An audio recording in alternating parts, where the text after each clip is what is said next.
Hello dear students, कैसे हैं आप सभी। और very warm welcome to your own channel classic commerce by Rajni ma'am. Last video lecture में हमने पढ़ा था 11th क्लास अकाउंटेंसी का फर्स्ट फुल इंट्रोडक्टरी चैप्टर, और जितने भी बच्चों ने वो चैप्टर को देखा है वो लास्ट तक बने रहे हैं। इट मीन्स आपको मेरा पढ़ाने का तरीका और कंटेंट समझ में आ रहा है। तो इसी चीज से मोटिवेशन लेते हुए आज मैं आपके लिए लेकर आई हूं second chapter basic accounting term. देखिए, before directly dive into the accounting world you need to know certain basic accounting terms. उसी के बाद ही हम अकाउंटिंग को परफॉर्म कर सकते हैं। तो चलिए बिना देर करे करते हैं स्टार्ट अपना चैप्टर। फर्स्ट अकाउंटिंग टर्म हमें दी गई है एंटिटी। देखिए, एंटिटी क्या होती है। एंटिटी एक इकोनॉमिक यूनिट होती है जो कि दो टाइप्स में डिवाइडेड है। कैसे? एक होती है बिजनेस यूनिट और एक होती है non business unit. Business unit basically क्या है? एक ऐसी यूनिट जो कि प्रॉफिट अर्न करने के ऑब्जेक्टिव से स्टार्ट की गई है, जिसमें हम गुड्स एंड सर्विसेज को रेंडर करते हैं, सेल करते हैं और उसके थ्रू प्रॉफिट जनरेट करते हैं। There are n number of example of business entity like companies, firms, you know, some very known companies like Reliance, Infosys, Tata. These are the basic business units जो कि profit earn करने के लिए start की गई है। Non business unit profit earn करने के पर्पज से स्टार्ट नहीं करी जाती, बट कोई गुड्स एंड सर्विसेज फ्री में रेंडर करती है। सेकेंड हमारी टर्म है business transaction. Business transaction basically क्या होता है? एक ऐसी इकोनॉमिक एक्टिविटी होती है जो कि किसी भी बिजनेस ऑर्गेनाइजेशन के फाइनेंशियल पोजीशन को चेंज करती है। अब फाइनेंशियल पोजीशन आपको थोड़ा सा माइंड में क्लिक कर रहा होगा, क्या होती है फाइनेंशियल पोजीशन? एक किसी भी बिजनेस ऑर्गेनाइजेशन की फाइनेंशियल हेल्थ को बताती है कि वो बिजनेस किस लेवल पे स्टैंड कर रहा है, उसके पास कितनी एसेट्स हैं, उसकी कितनी लायबिलिटीज हैं। और ये जो टर्म में एसेट्स एंड लायबिलिटीज बता रही हूं, ये भी आगे हम फर्दर इसी लेसन में समझेंगे, इसी लेक्चर में समझेंगे कि क्या होता है। अभी के लिए आप जान लीजिए एसेट क्या होती है। एक तरीके से हमारी संपत्ति कि हमारे पास क्या है जिससे हम फर्दर प्रॉफिट या इनकम जनरेट कर सकते हैं। और लायबिलिटी क्या है कि एक तरीके की देनदारी कि हमें किसी थर्ड पार्टी का, बिजनेस से अलग कोई थर्ड पार्टी है ओनर और उसके बिजनेस से हटके कोई थर्ड पार्टी है, उसे हमें अगर कुछ मॉनेटरी टर्म्स में प्रोवाइड करना है, कोई मॉनेटरी लायबिलिटी है, दायित्व है जो देना है, ठीक है, तो वो जो है फाइनेंशियल पोजीशन को बताती है कि आपके पास कितनी तो संपत्ति है, कितनी एसेट्स हैं और कितनी आपके दायित्व हैं। अगर हमारी फाइनेंशियल पोजीशन, हमारी फाइनेंशियल हेल्थ बेसिकली अगर वो चेंज हो रही है, उस पर कोई इफेक्ट पड़ रहा है किसी भी इकोनॉमिक एक्टिविटी का, तो वो क्या कहलाती है? बिजनेस ट्रांजैक्शन कहलाती है। किसी भी एक्टिविटी का, किसी भी इकोनॉमिक एक्टिविटी का बिजनेस ट्रांजैक्शन कहलाने के लिए कुछ सर्टेन फीचर्स का होना बहुत जरूरी है, तभी उसको हम बोलेंगे कि ये एक बिजनेस ट्रांजैक्शन है।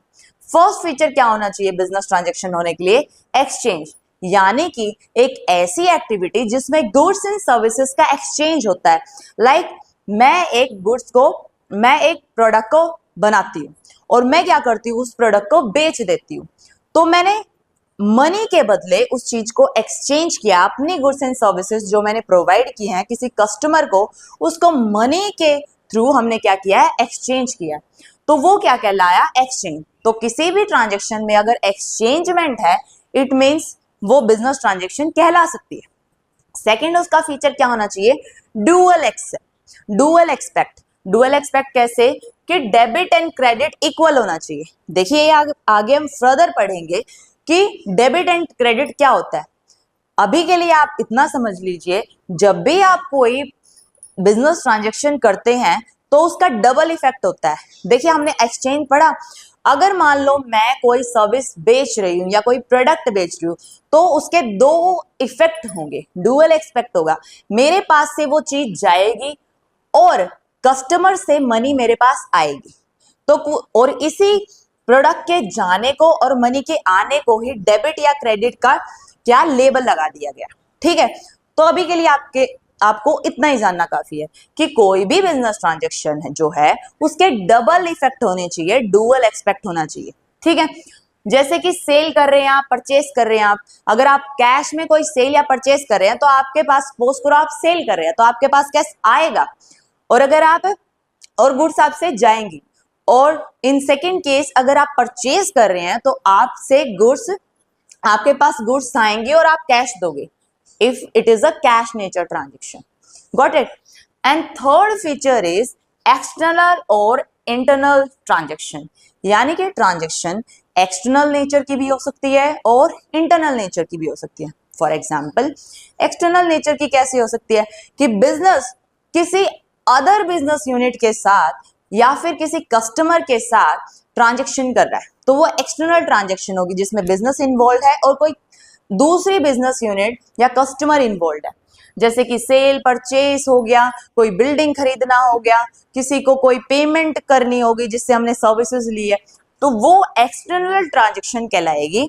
On the other hand, internal transaction involve internal departments of the organisation और business entity itself. For example, depreciation. अगर आप मान लो, डेप्रीशिएशन वर्ड भी आपके लिए नया है तो सिंपल भाषा में अभी के लिए जान लेते हैं। डेप्रिसिएशन का मतलब होता है, मान लो आपके पास कोई एसेट है, कोई संपत्ति है, कोई ऐसी वस्तु है जिसको यूज करके आप क्या कर रहे हो, प्रॉफिट कमा रहे हो। लाइक एक मशीनरी है, उस मशीनरी को आप जितना जितना यूज करेंगे वो क्या होगी, टूट फूट उसमें होगी। कई बार क्या होता है उसमें रिपेयरिंग, मतलब टूट फूट होगी, उसमें घिसावट होगी, उसका मतलब क्या है, मार्केट वैल्यू डिक्रीज होती जाएगी। तो हम उसका एक सर्टेन एस्टिमेशन लगा लेते हैं ईयर वाइज, तो जितनी वो वैल्यू कम हो रही है उसी को बोलते हैं डेप्रीशिएशन। तो ये एक इंटरनली बिजनेस से रिलेटेड ट्रांजेक्शन हुई। तो ट्रांजेक्शन बेसिकली एक्सटर्नल और इंटरनल होती है। ठीक है, और फोर्थ फीचर क्या है, चेंज इन फाइनेंशियल पोजीशन, जो कि हमने पहले भी जाना कि कोई भी इकोनॉमिक एक्टिविटी जो बिजनेस के फाइनेंशियल पोजीशन को चेंज करती है, लाइक उसकी एसेट को या तो बढ़ाती है या कम करती है, या उसकी लायबिलिटी को बढ़ा रही है या कम कर रही है, उसके कैपिटल को कम कर रही है या ज्यादा कर रही है, तो वो क्या कहलाती है, बिजनेस ट्रांजेक्शन। लास्ट इसका फीचर क्या होना चाहिए, express in terms of money. ये फर्क नहीं पड़ता आपके लिए वो ट्रांजेक्शन कितनी ही इंपॉर्टेंट हो, अगर वो if it is not express in terms of money, then आप उसको बिजनेस ट्रांजेक्शन बोल ही नहीं सकते। ठीक है, तो अकाउंटिंग का ये फीचर भी था, हमने पढ़ा था कि measurement in terms of money, कि आप उसको मेजर करने लायक होनी चाहिए कोई भी ट्रांजेक्शन है इन टर्म्स ऑफ मनी।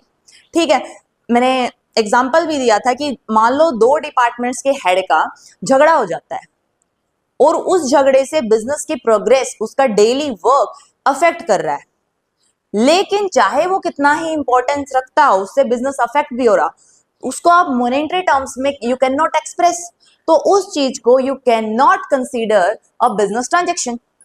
तो बेसिकली कोई भी ऐसी ट्रांजेक्शन या फिर एक इफेक्ट देख लीजिए जिसको मॉनेटरी टर्म्स में नहीं मेजर किया जा सकता, वो it can not be consider business transaction. तो रिकैप कर लेते हैं शॉर्ट। फर्स्ट फीचर क्या होना चाहिए, exchange of goods and services, कि कुछ ना कुछ गुड्स एंड सर्विसेज का एक्सचेंज होना चाहिए।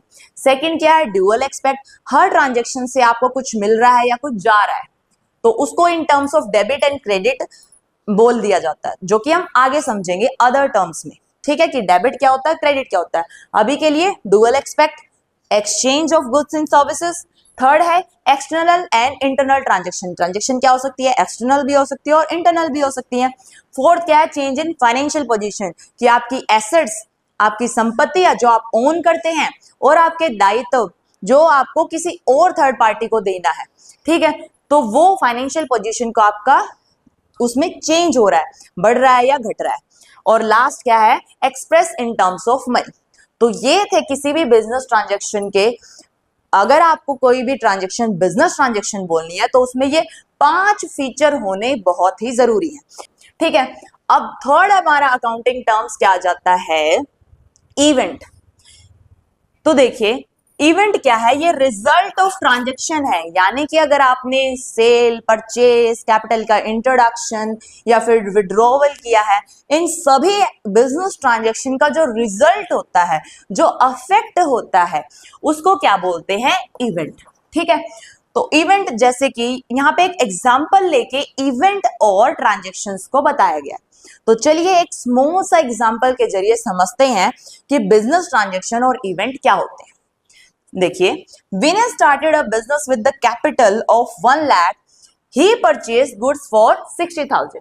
विनय एक ओनर है बिजनेस का, उसने क्या किया है? With the capital of 1 lakh एक बिजनेस स्टार्ट किया है, and he purchase goods worth 60,000। उसने 60,000 की गुड्स को परचेज किया है कैश। और फर्दर क्या बोल रहे हैं? उसने उसका 60,000 जो कि उसने गुड्स परचेज करी है, उसका 2/3 पार्ट यानी कि 40,000 की जो गुड थी उसको बेच दिया 45,000 में, सेल कर दिया। एंड ही ऑल्सो पे 3,000 रेंट ऑफ हिज बिल्डिंग, जो उसकी बिजनेस की बिल्डिंग थी उसके रेंट के लिए उसने 3,000 पे किए हैं। तो अब यहाँ पे इस एग्जाम्पल के थ्रू जानेंगे कि इनमें ट्रांजेक्शन क्या है और इवेंट क्या है। तो जो ये इन्वेस्टमेंट है 1 लाख की, ये बिजनेस ट्रांजेक्शन है। ठीक है, परचेज हमने किया है, एक्सचेंज हो गया गुड्स एंड सर्विसेज का, परचेज और सेल के थ्रू। ठीक है, यहाँ पे कैश आया है, हमारी फाइनेंशियल पोजीशन में चेंज हुआ है कि हमारे पास एक एसेट आ गई है। ठीक है, रेंट पेमेंट किया है। ठीक है, पे किया है, हमारी एक तरीके से लाइबिलिटी है, ये शॉर्ट टर्म लाइबिलिटी, तो उसका पेमेंट हो गया। तो ये सारी चीजें क्या है? ट्रांजेक्शन्स है बिजनेस। अब ये इवेंट कैसे कहलाती है? जो इन ट्रांजेक्शन का इफेक्ट होगा ऑर्गेनाइजेशन के ऊपर, वो क्या कहलाएगा? आपका इवेंट। तो सबसे पहला इवेंट क्या है? प्रॉफिट 2000 का। कैसे आया है 2000 का प्रॉफिट? देखिए, सेल हमारी हुई थी 45,000।